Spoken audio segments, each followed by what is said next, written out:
Praise the lord. మనలో కొంతమంది గట్టిగా వాక్యం అంటే తిట్టినట్టుగా ఉండేటట్టుగా వాక్యం చెప్పే పాస్టర్లని ఇష్టపడం. అలా చెప్పే బోధకుల్ని ఇష్టపడము. ఆ సంఘాలకి వెళ్ళడానికి కూడా ఇష్టపడమనమాట.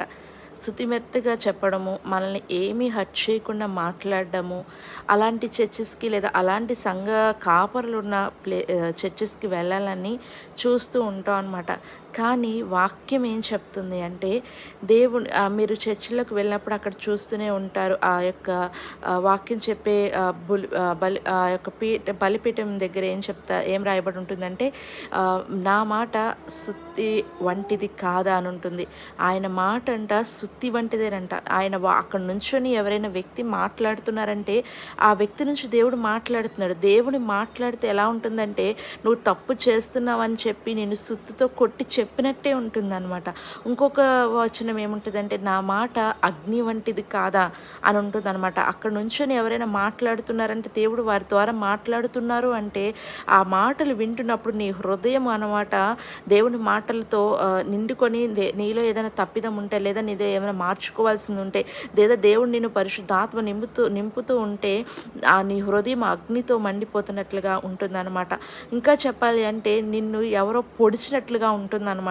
కత్తిపెట్టి పొడుస్తారు కదా, అలా ఉంటుందన్నమాట. నిజంగా దేవుడు మాట్లాడుతున్నాడు నీతో అంటే ఏమవుతుంది, మాట్లాడుతుంది అనడానికి ఏంటంటే, ఆ వాక్యము నిన్ను లోపల పొడిచినట్టుగా ఉంటుంది.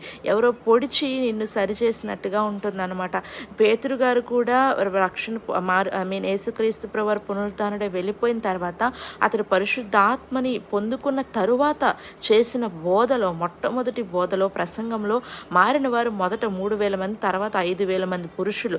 అయితే ఆయన మాట్లాడిన మాటలంటే అతడు పరిశుద్ధాత్మతో నిండుకొనిన వాడే మాట్లాడుతుంటే, అతని మాటల కంటే అక్కడ ప్రజలు వారి యొక్క ఆ మాటలు వారి యొక్క హృదయంలో పొడుచుకొని వారు అప్పుడు అడిగారంట, మేము ఏం చేయాలి అని అడిగినప్పుడు, మీరు పాప క్షమాపణ నిమిత్తమే మారు మనసు పొంది యేసునామంలో బాప్తీసం పొందడని చెప్తారనమాట. అప్పుడు రక్షింపబడిన వారు 3,000 మంది, తర్వాత 5,000 మంది పురుషులు రక్షింపబడతారు. కాబట్టి ఒకవేళ నిన్ను దేవుడు, అలాగే ఇంకొక వచనం ఉంటుంది, ఆయన వాక్యం అంట రెండంచుల ఖడ్గం కలిగిందై ఉండి కీలుల్లోకి మూలుగుల్లోకి దూరిపోయి నిన్ను సరిచేస్తుందంట. కాబట్టి ఆయన వాక్యము చాలా రోషము కలిగిందనమాట. కాబట్టి అలా వాక్యం మీకు ఎవరైనా చెప్తుంటే దయచేసి ఆ సంఘాన్ని, ఆ పాస్టర్ గారిని విడిచిపెట్టకండి.